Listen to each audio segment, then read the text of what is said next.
fantastic history of the English Civil War, God's Fury, England's Fire, which I totally recommend. And he's also published a new book recently, John Lilburne and the Levellers, and he's going to give us a historical perspective on Lilburne, the Levellers, and the role he plays in that thing. He's going to speak for about 25 minutes, so we should have plenty of time afterwards for questions, discussions, and taking it forward. So that over to you, Michael.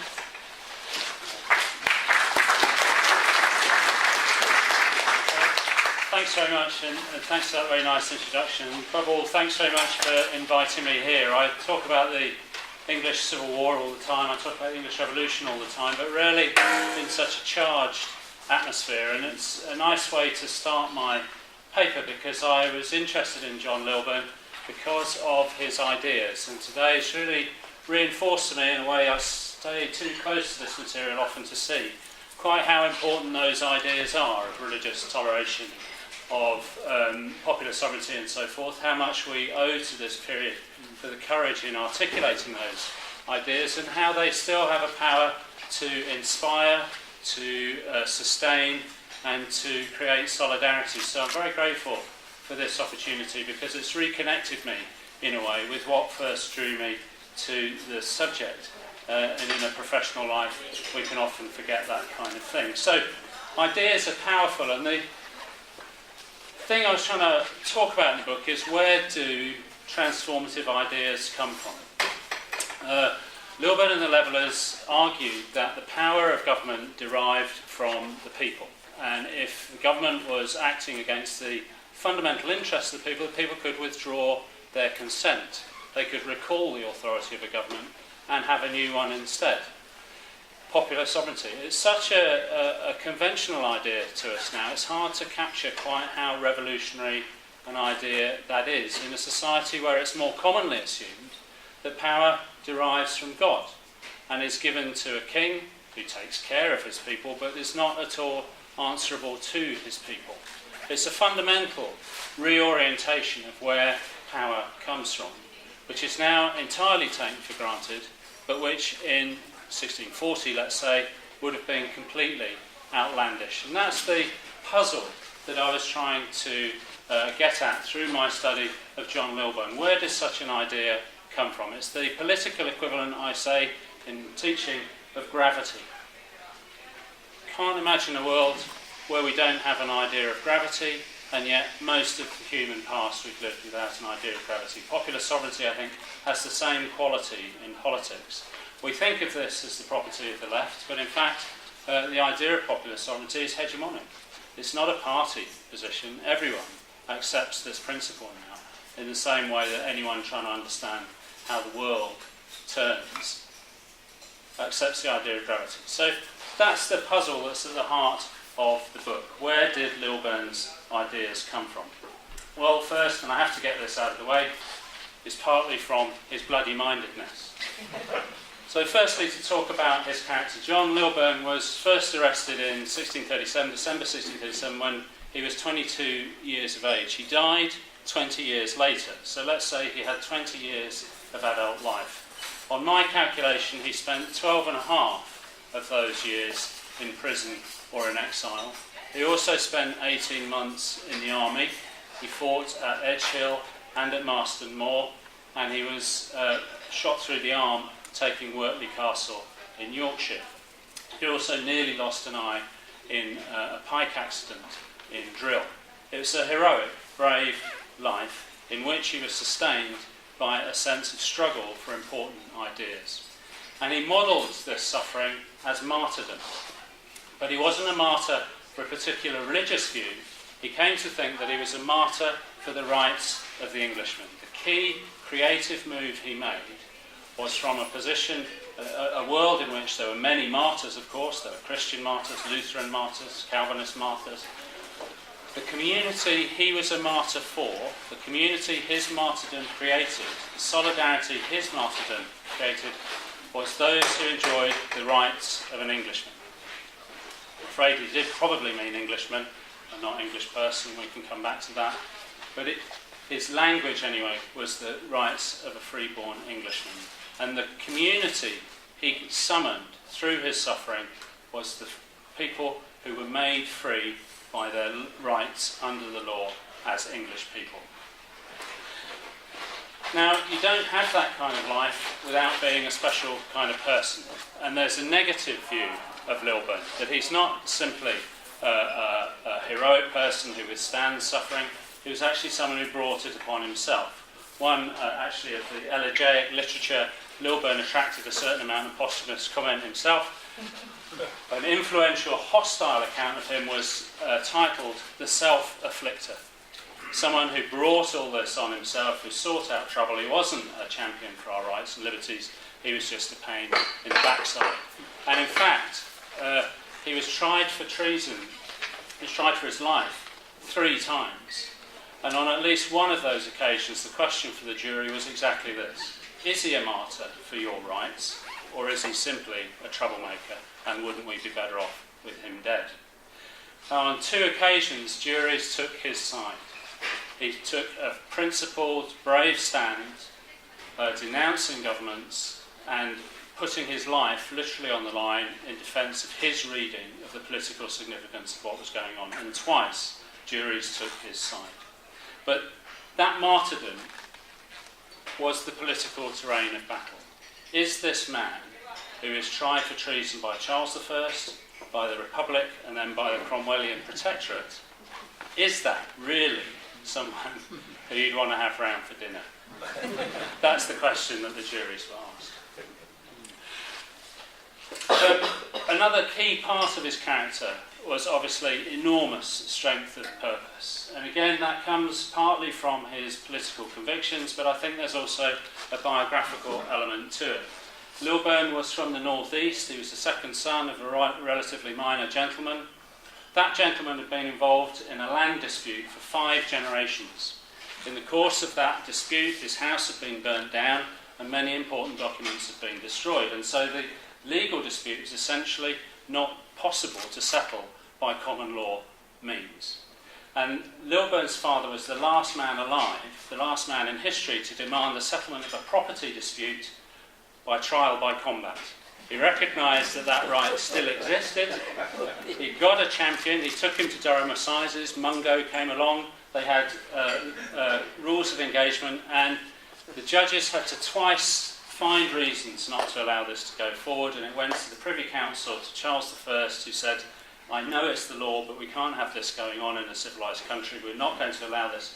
The same day that Charles I was thinking about what to do with John Lilburne Jr., who'd been importing dangerous books from Holland. So this is a family who know how to defend their rights and have a taste for single combat, resolution, a single day in court, let's have it out. And Lilburne frequently asks for that. If you don't buy my interpretation of the Christian religion, you get your lads along, I'll get my people along, and we'll have it out in front of them. And I think that's an important part of the character that underlay this important achievement. And part of the book I've written is to try to capture that character. And honestly, he's a man with much more integrity and strength of purpose than me, and I ended up wanting to honour that. So I don't simply point out the fact that he's also someone I'm not sure I'd want to spend too much time around. He's a better friend to his ideas than he was to any individual he met during his life. But it's not just about character, and in fact it's not really a biography, it's a political life. It's about how did Lilburne work in Civil War politics. And there, a key term is mobilisation for me.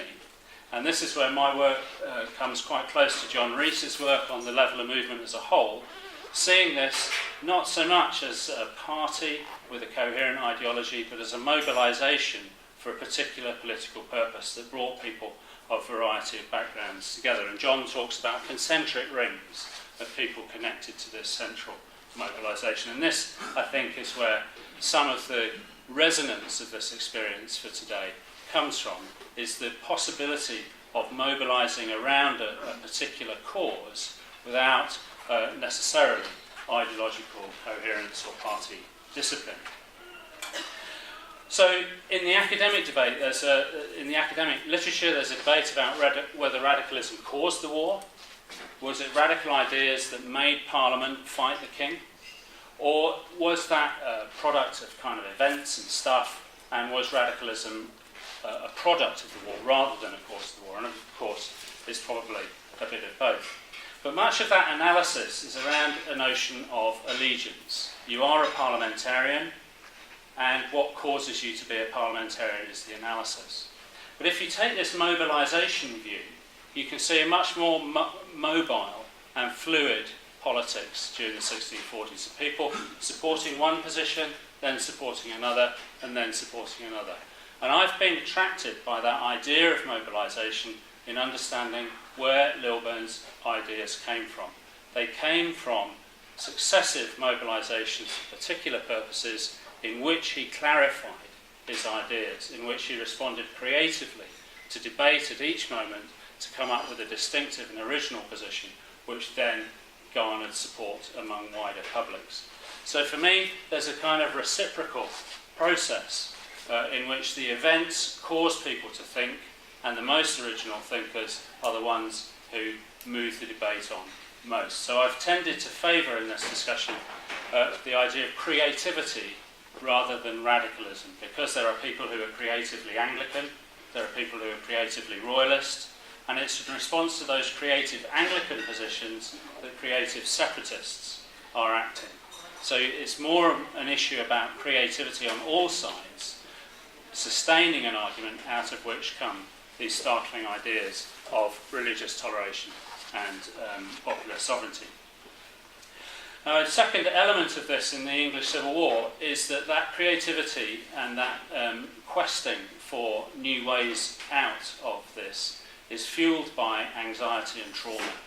It's become conventional to point out that 3.1% of the English population died in this conflict, which is a higher percentage than in the First World War.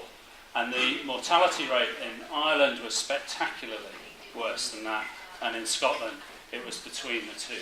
This was a truly awful war, and it's not just the numbers, it's the material suffering. We've seen these three chaps killed out here, that we must honour their sacrifice, but they were not alone in suffering in this way during this conflict. It was a truly awful conflict, and many people lived lives of great anxiety about what was going to happen, well, what was happening, how do I know what's happening, what does it mean, and how do I make my life in these circumstances. And that anxiety is a prompt to some of this creativity.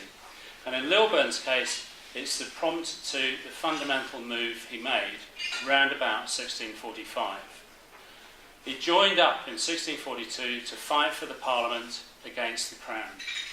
He discovered 3 years later that his ideas of what that war was about were not welcome to his parliamentary commanders. Both his religious ideas and his political ideas offended his parliamentary commanders. Having left the army in 1645, he was imprisoned 5 times in 1 year for writing pamphlets about the war, which the parliamentary authorities were offended by. And this experience in 1645 made him realise that the war is not between Crown and Parliament, it's between the people and tyranny.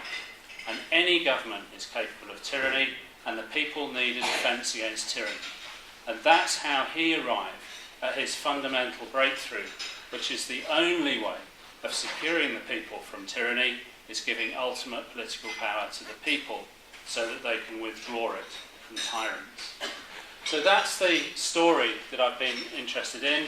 It's about a synthesis between ideas and events, the interaction of material circumstances, and how that plays out in the life of a man of extraordinary sense of purpose. Perhaps one might even say a little bit of self-involvement. But he came out of that experience with this tremendously creative view that our only defence against tyranny is us.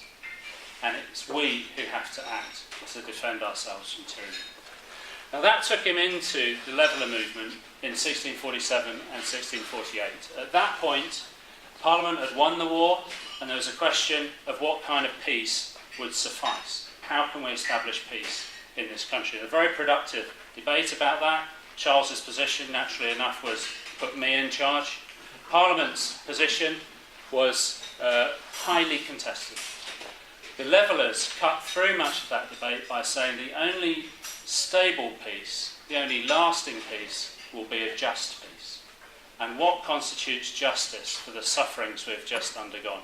What does the ordinary soldier deserve for the sufferings they endured on our behalf? What are the soldiers' rights and how do they reflect the people's rights, and how do we enshrine those rights in order to secure a peace that will endure because it's just? And that's the distinctive, creative, brilliant move that the Levellers made in the chaotic environment of Civil War politics. And that's, Lilburne came into that from a legal position, defend my legal rights and there will be a just peace. Others came into the Leveller movement from other points of view. So John Wildman came into the Leveller movement informed by Roman history and the virtues of the Roman Republic before Caesar took it over. And if we establish Roman principles of civic virtue and republican value, that will be a stable peace and a lasting peace. Walwyn and Overton, much more influenced by a Christian egalitarianism. We're all born equal in the eyes of God. As soon as we recognise one another's spiritual equality, we'll naturally develop a society which is just and equal and fair. And that peace will suffice. So my interest in Lilburne led me to see the Levellers, even more perhaps than John, as an alliance of people mobilising for a particular purpose, a settlement based on the agreement of the people, but coming from rather different ideological backgrounds. So it's not an ideological party, there's not an ideological line, there's not a party line, and there's not party discipline. There are people who can see that what is needed is a just peace. And they've been forced to think creatively about what justice means in this context.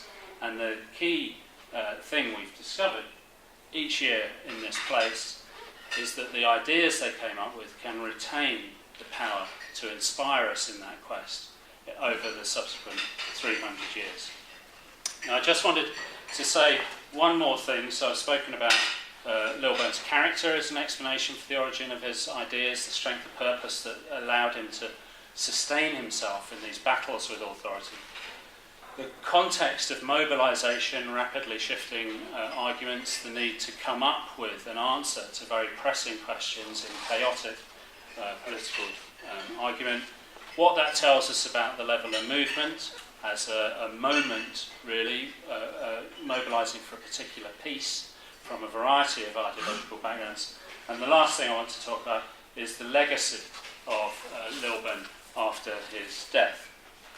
Now, in academia, and we might relate this to some of the comments in the earlier, some of the discussion in the earlier session about the tone of management and the neoliberal university and so forth, but the content of academic argument has become, well, I don't want to be unfair to my colleagues, but there's been an emphasis more on pragmatism, on the realities of life, as they call it, and so forth, and less on idealism and the power of ideas. And this played out in the historiography of the English Revolution in a downplaying of the practical significance of the Levellers, but also of their posthumous importance. And I think the attempt in academic life to downplay the significance of the Levellers probably is related to the broader changes in the culture of the universities in those periods. So Blair Worden pointed out, and he's right, that the Levellers were not much talked about after 1649 and after the defeat at Burford. There were a couple of further moments of Leveller activity in the early 1650s, but after 1660, the Levellers weren't much talked about. And Christopher Hill, writing the preface to Brailsford's book, published in 1961 about the Levellers, said it's my generation's, it's our generation's great good fortune to have rediscovered the Levellers. There was a 300-year suppression of Leveller memory. That was less true, though, of Lilburne. Lilburne did survive as an individual character in public memory through the 18th century. And in the very end of my book, I discuss his position in debates around the London Corresponding Society in the 1790s, actually a bit earlier, the Wilkes trials of the 1760s, the radicalism of the early 19th century at the end of the Napoleonic Wars, Lilburne is a figure in these battles. And he's a figure because he stood for, as well as the agreements of the people, the rights of the Englishman. He was remembered in the 18th century and the early 19th century as someone who defended the right of an English person to state their views. And he was a champion in the 1790s. He was championed in the 1790s and the 18-teens by people facing a government that prosecuted unwelcome political publication under laws of seditious libel. And they took their stand exactly on Lilburne's memory. And so that led me to think about Lilburne, finally summing up. He is a leveller, and he goes into that leveller campaign and he plays his part in the articulation and the agitation for popular sovereignty and religious toleration.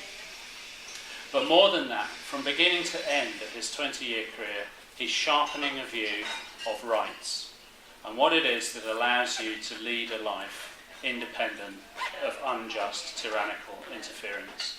And so I came to think of Lilburne, and the book is called this, Lilburne and the English Revolution, rather than England, Lilburne and the Levellers, because I think a key legacy of the English Revolution is what we might call a reverence or a respect for the rule of law, the rights of the citizen, and the rights tradition. And in particular, in Lilburne's case, rights to free speech and to the right to criticise those who hold power on our behalf. So that's the book, that's my view of Lilburne, but mainly I'm grateful to John in particular for inviting me along, because it's rekindled in me a sense of just how important this is beyond my everyday professional life. So thank you very much for that.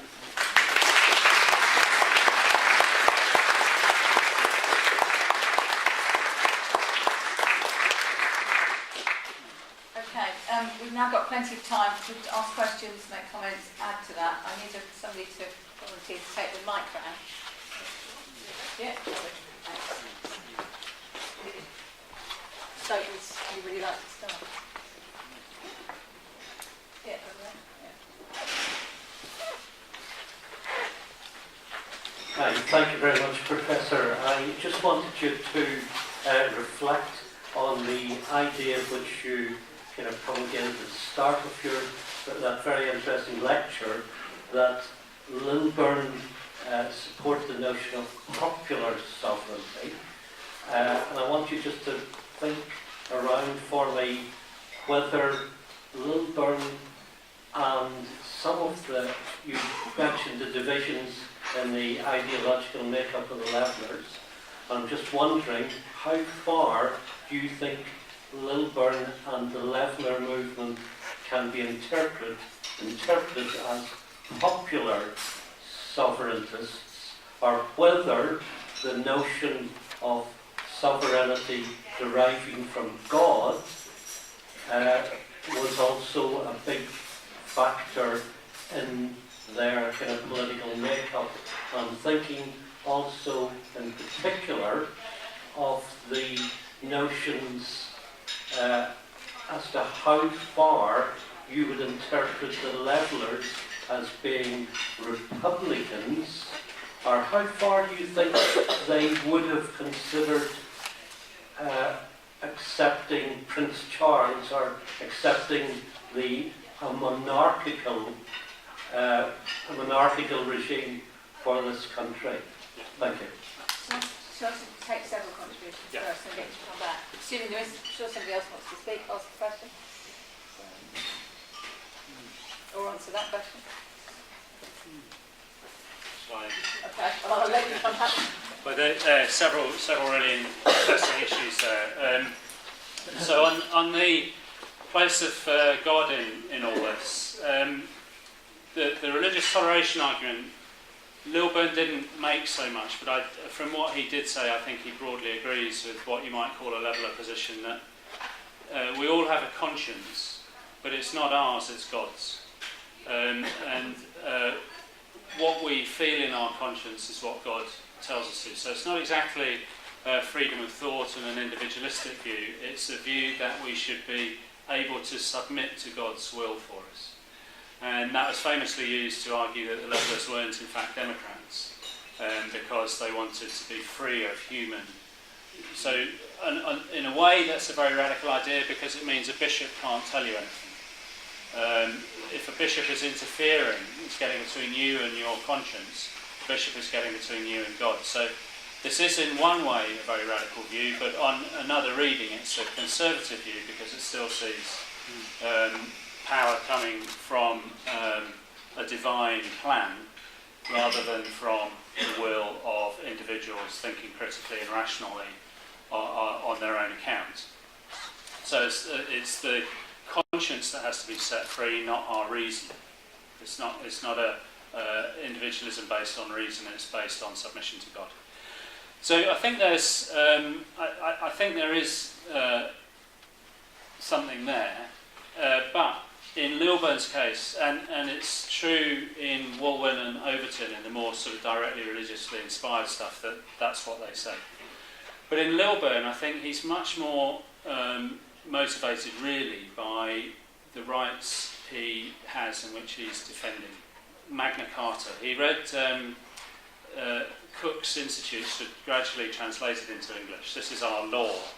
But the Charles I had suppressed publication of our law, because if we knew our law, we wouldn't be so easy to govern. And volume 3, I think it is published, I think, in 1643, and it's about Magna Carta. And I think that's what really motivates Lilburne specifically, is that nothing should get in the way of me enjoying my rights. And I think that's much closer to a kind of popular sovereignty view than the Christian egalitarian roots of level of thinking. Having said all that, the republicanism and popularity and popular sovereignty and populism, they're all kind of difficult questions to untangle. I was at a conference recently on populism, where we sort of concluded that populism is a remedy for a corrupt system. When you think the system that should be run on principles of popular sovereignty is not, then you appeal outside the system to the people directly to remedy the system. And that's what Trump is doing. You know, we've got to drain the swamp. Follow me, you just follow your nearest regular billionaire. And I'll help you drain the swamp. But so being I don't suppose there are Trump supporters in the room, so I needn't bother bashing him. But as populism, the appeal to the people there is as a remedy. And I don't think Lilburne had to think about that problem. How far can you go down the route of populism without jeopardising the interests of some of the people? Is the problem that populism faces. Is populism often becomes can be xenophobic, it can be racist, it can be restrictive in all sorts of ways. I don't think Lilburne really had to think about that, because they were thinking about trying to establish a government based on popular sovereignty in the first place. So my answer to your question, it's a long roundabout answer, is they were groping towards a view of popular sovereignty, and they had a fairly idealistic view that once it was established it wouldn't need remedy, that if the government became tyrannical you could just withdraw the power. I think the problem we've grappled with since is if you have a government that is based in principle on popular sovereignty but isn't really doing that,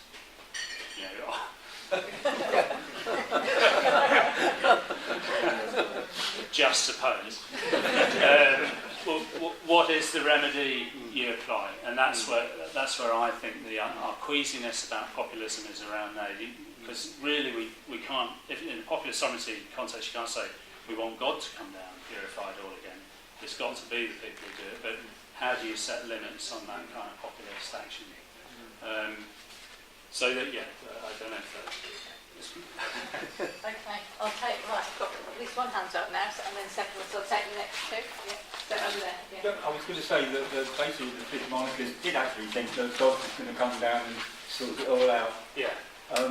One comment I have with Lilburne is that I don't think that anyone, even the other levellers, actually, I mean, there's no talk anywhere I can find where they actually meet together to discuss anything. And I'm quite sure that he's the sort of guy that you particularly wouldn't have invited in the first place. Yeah.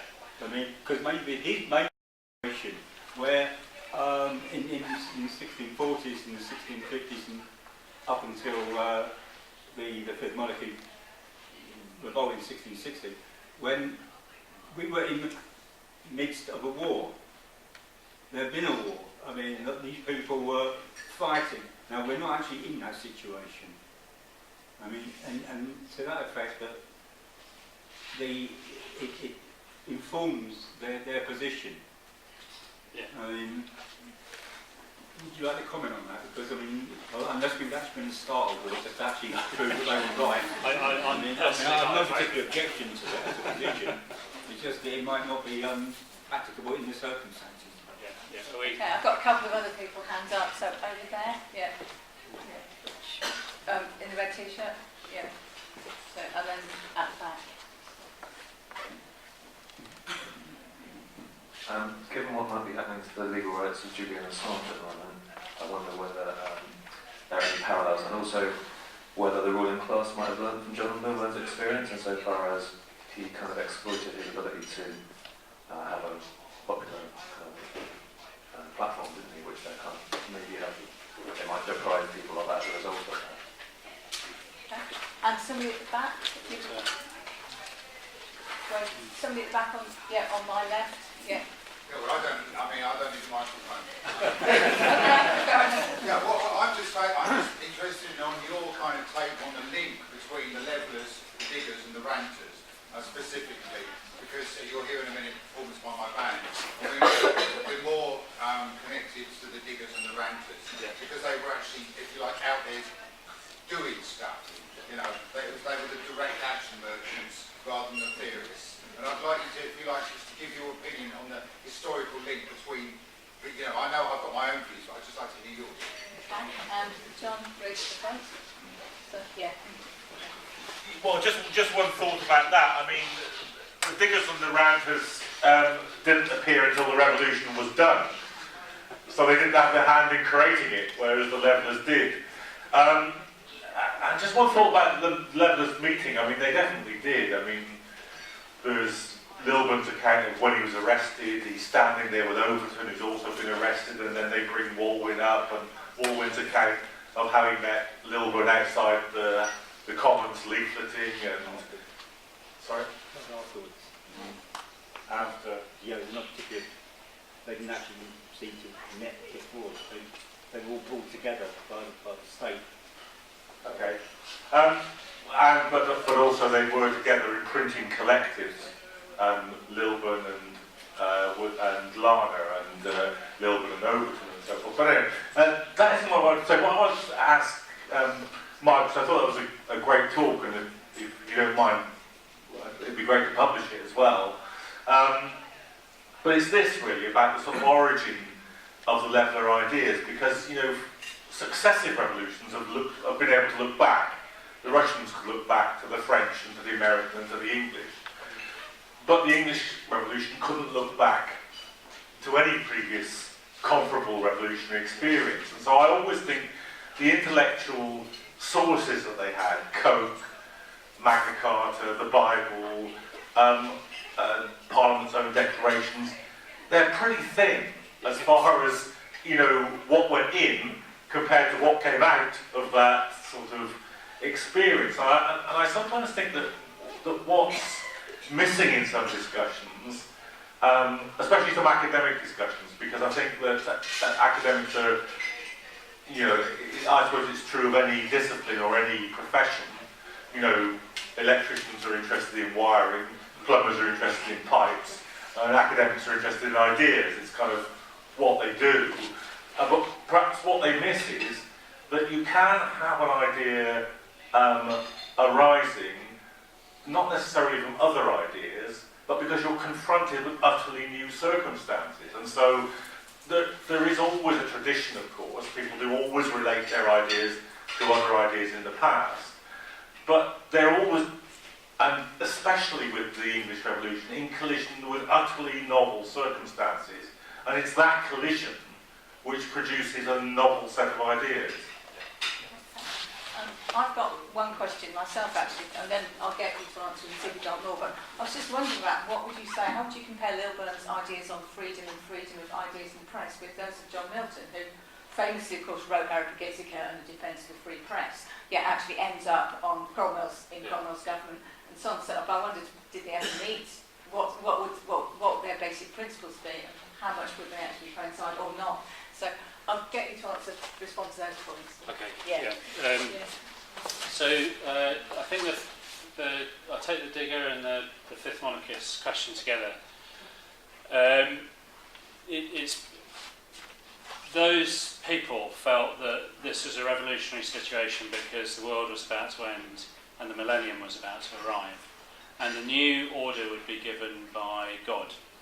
And there's a lot of millenarianism in the 17th century, and I studied a particularly interesting group of millenarians called the Hartlebians, who thought that because God was coming back, he had to recreate the conditions of the Garden of Eden, where there was no sickness, where people lived for hundreds of years, where we understood perfectly how to cultivate plants, there was no waste ground, there was no poverty. And they investigated all sorts of forms of agricultural improvement, medical science and so forth. And in one of my favourite manoeuvres, they said that in the Garden of Eden there was always fresh fruit. In England you couldn't get fresh fruit in December, so the solution was to improve jam making. So that Cheney Culpeper in 1645, as the new model armies marching triumphantly through the West Country to a parliamentary victory, Cheney Culpeper is thinking, how do we make jam? Because God's going to come back and he's going to be very cross if we haven't sorted it out. So I think the diggers and the levelers, I distinguish the diggers and the levelers on those grounds, that they think that a Christian commonwealth is about to be established, and you can do it actively and you can do it directly under divine inspiration. Whereas the levelers are thinking, how do we settle the constitution of this country in a condition of equality and freedom? So they're asking different questions from different directions, and as John points out, at slightly different moments in the process.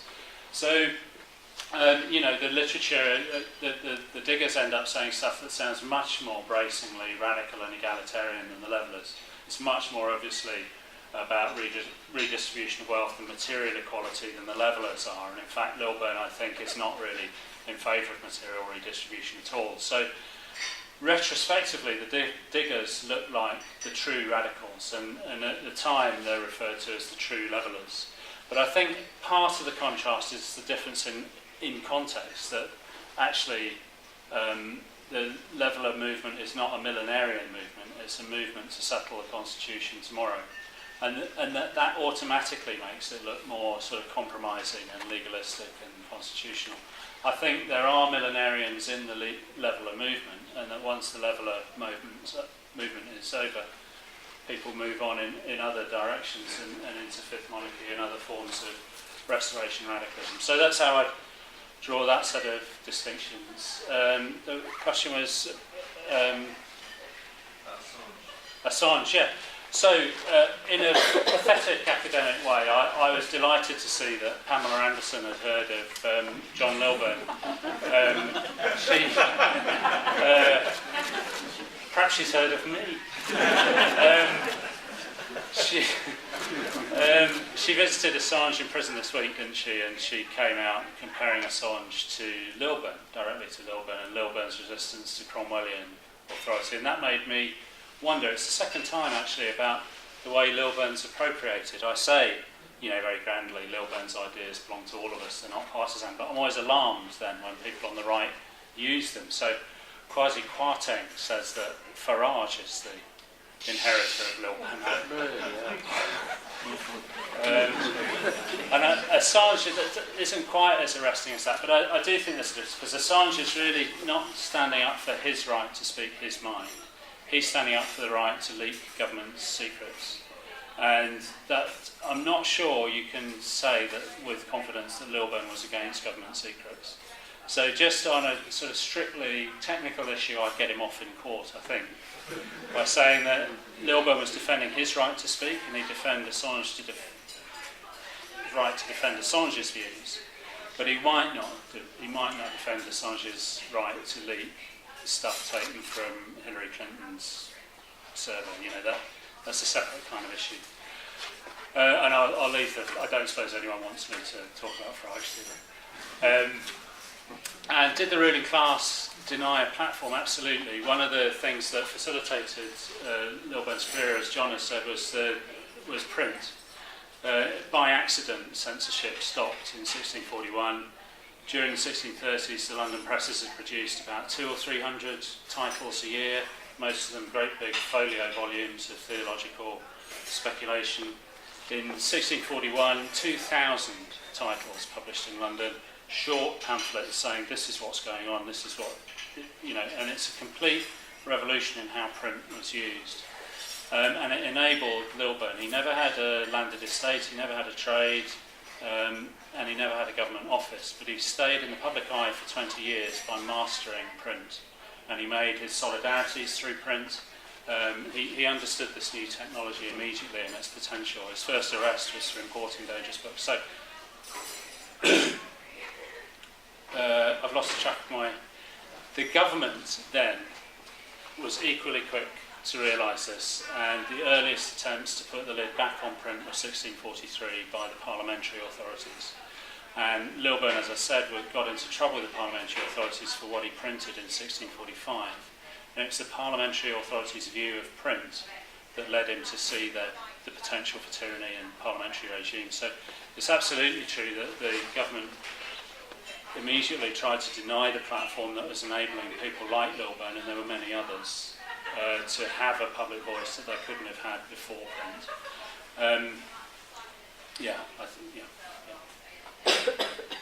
Was that the Milton? So yes, it's even worse than you say actually, because Milton was commissioned in 1649 to denounce England's new chains. So he was actually commissioned to help the suppression of leveller publication in 1649. The distinction I draw, I suppose, is that Milton saw free print as a way of getting at the truth. That if you allow opinion, good opinion will drive out bad, and knowledge will improve. So it's a kind of view that print and circulation allows knowledge to improve. Now there's a lot of opposition to that in the 1640s, and in today's world of Web 2.0, there's a very similar discussion. Is Web 2.0 increasing or decreasing the power of truth? And so you could quite legitimately be against Milton on this free market view of the effects of print, because print, I tried to write a book once on the English press saying there's been no decline of standards, it was crap at the very start. They just lied. Milton's involved in that kind of debate. I think Lilburne has a much more practical view, which is in order to achieve political change, we have to be allowed to speak. So it's a less of a principle position, it's more of a pragmatic position. You must not be able to stop me saying what's necessary in order to improve the political life of the kingdom. So it's a less high-minded view than Milton's, but on the other hand, a more consistent view than Milton's, because Milton becomes a censor. We've still got time for more questions or contributions. There was a chap here. So, yeah, go.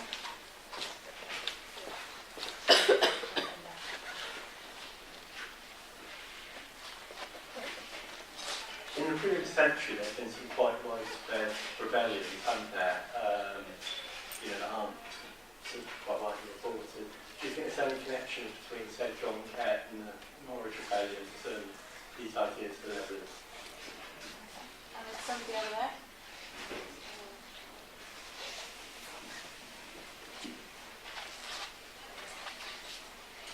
Yeah, I was interested in what you had to say about Lilburne's ideas changing as different situations, presented themselves. And you mentioned the importance of mobilisation in connection with that. And I'm just interested in the practicalities of that, really. How did he do that? I mean, there was no internet, there were no mass ways of getting information across. What did that look like in practice? So on the tradition of peasant rebellion does directly relate, and in fact the term leveller comes from, was used for people who were throwing down enclosures and opening reopening common land that had been appropriated and privatised and so on. So there's a direct link there, and there's a memory. John said rightly that the resources for rethinking a political system from scratch in 1649 are much more limited than they are in 1789 or 1917 or 1949, because it's the first. But one of the resources was this tradition of Christian egalitarianism, which goes back to the peasant revolt and when Adam Delft and Eve Spann, who was then the gentleman, you see that stuff restated. So there are connections, but I do think that there's a really dramatic transformation in what they argue and how they argue it. But also in this, it takes me into the second question of how you do politics. And one of the legacies I didn't talk about in my talk, but I do talk about in the book, is the legacy of political organisation. So governments have been threatened by second sons of minor gentlemen before, not least Kett. But Kett only did it for a few weeks and it ended in his death. And Lilburne was able to do it for 20 years and to avoid death. And so the second question then is about how does the English Revolution throw up new forms of popular politics that are more fruitful actually than the tradition of popular rebellion, because more sustainable, less easily suppressed, and everyone goes home, heads dot the landscape, and everyone learns to keep their mouth shut. So how did Lilburne do it? Well, he publishes all the time, and it's difficult to count, but one count is 120 pamphlets, most of them actually between 1645 and 1653. So it's almost like reading him in real time, and it's sometimes a bit like hearing a man at the front of the bus shouting, you know, it's just another thing, and that gives you the sense that he's working out what his principles are through these daily frustrations and so forth.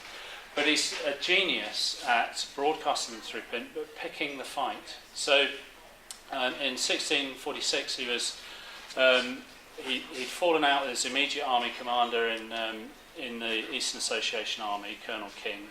Colonel King was protected by the Earl of Manchester. Lilburne escalated it in a pamphlet in 1646 to saying the Earl of Manchester's head has stood too long on his shoulders. And these were disputes about military command and tactics and the strategy for the peace. And he was called before the House of Lords, and he might have been expected to be told to say sorry. If he wouldn't say sorry, go to Newgate for a couple of weeks, which had happened 5 times already that year. But what he did instead was say, I can't hear this charge, because if I hear this charge, I've given Magna Carta away. Because I am not answerable to the House of Lords, you are not my peers. And so he picks his moment and he makes this extremely dramatic escalation of the issue. It's no longer about what he said about the Earl of Manchester, it's whether he even has to listen to the House of Lords. And then when the guy's reading the charge, Lilburne sticks his fingers in his ears and goes, and in print, because he literally can't hear the charge without Magna Carta just disappearing in dust. And in print he says, I knew the guy had stopped reading the charge because his lips stopped moving. He wouldn't admit to having heard it. And so Lilburne's particular genius, I think, is to pick the fights and this drama, this political theatre that he's capable of. There are great stories of him in court wanting to use the toilet before he answers the charges. No, you've got to stay here. So he calls for a chamber pot and he pees in a chamber pot in full court. And that establishes a right. You can have a wee in the dock if you need one. So it's a combination of fearlessness, because he did invite death on several occasions, a kind of rigidity about his own views, a certainty about his own views, a mastery of the skills of print, but also this gift for political theatre. And that mobilises support among people who actually don't agree with him, but don't think he should be killed for saying it. and he's twice acquitted by juries. And the second jury in particular, you can tell, is impanelled of people who don't share his political views. But they come to think, you can't kill this man for saying this. This isn't a just outcome. So, and there are others then, I think, for good and bad, I think the radical tradition then often became focused on the charisma of an individual. You think of Wilkes and others in the later period, and even on the martyr, taking the injustice of the society on themselves, secularising that martyrological tradition through to Gandhi, Martin Luther King. I become the embodiment of what is happening to people like me, and the sufferings visited on me, you can see as the visiting sufferings visited on all my people. And it's in the 17th century, it's a really interesting move because there are lots of martyrs. But then in the subsequent centuries, most of our martyrs are actually secular martyrs, not religious martyrs. He constructs that figure very effectively by choosing his moment, dramatising it, and then publicising it. And for 20 years he does it. We've got a little bit more time. Okay, we have two more people at the back. At the back on the left and at the back on the right. Yeah.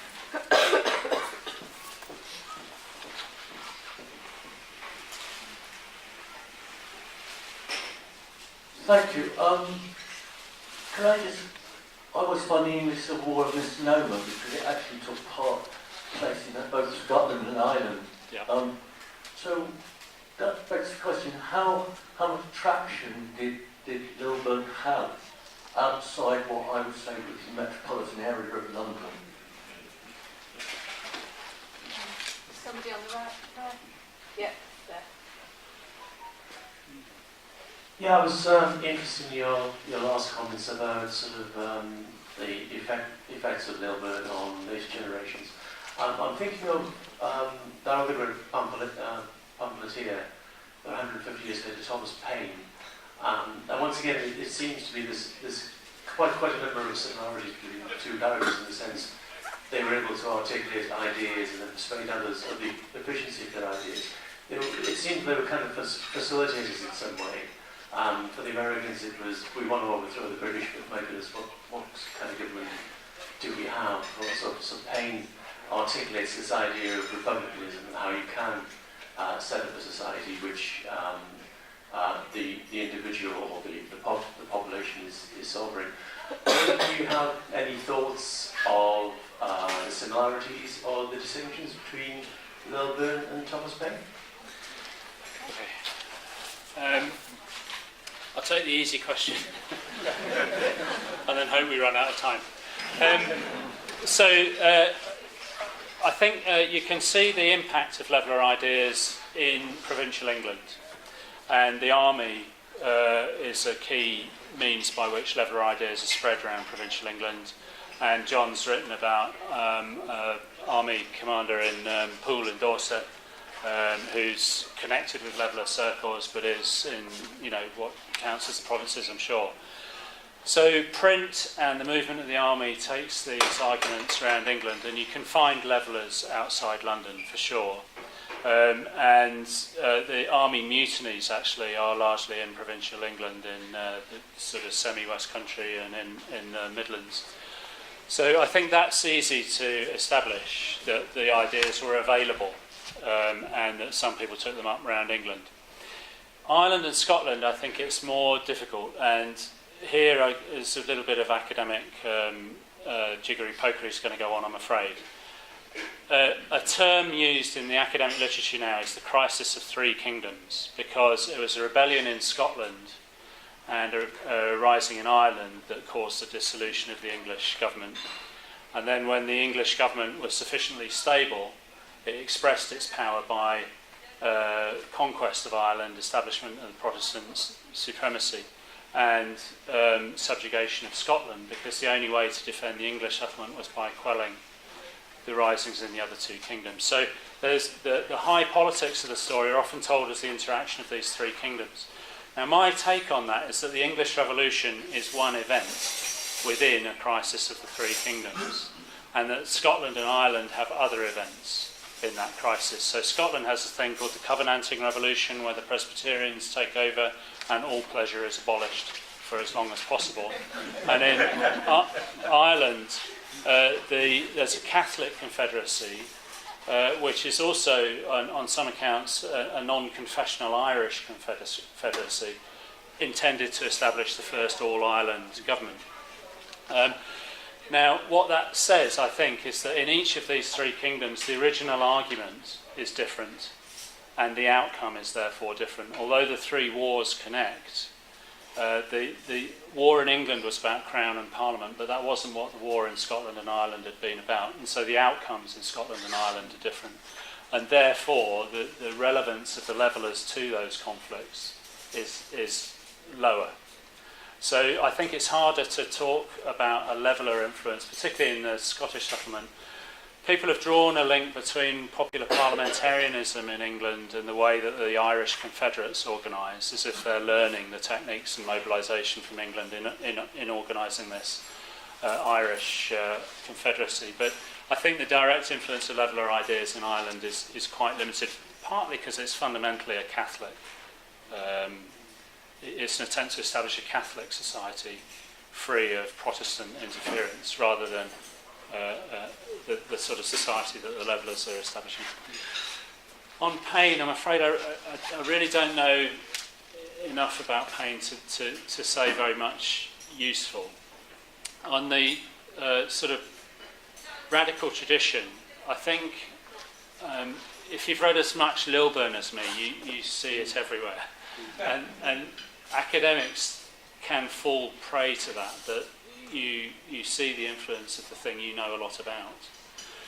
And I think in 18th century radicalism you can see a lot of this kind of common law, radical common law rights stuff, and I think that does relate to some of the things that Paine says. But establishing a sort of direct connection is harder because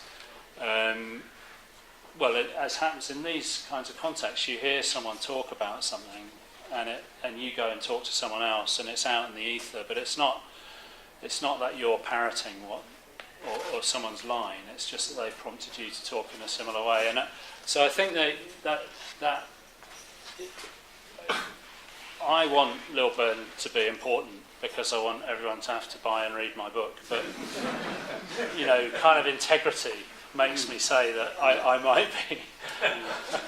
might be blinding myself a little bit to quite how important he was. But so I don't remember anything in Paine, but there's stuff in Fox that relates directly to Lilburne, and as I say, Wilkes, and some of those country Whigs, that country Whig Republican, they definitely remember Lilburne, and Lilburne is used as a pseudonym by someone writing in that kind of tradition. So all that suggests that Paine, at some level there's an influence between Lilburne and Paine, but I honestly don't know enough about Paine specifically to give a proper answer.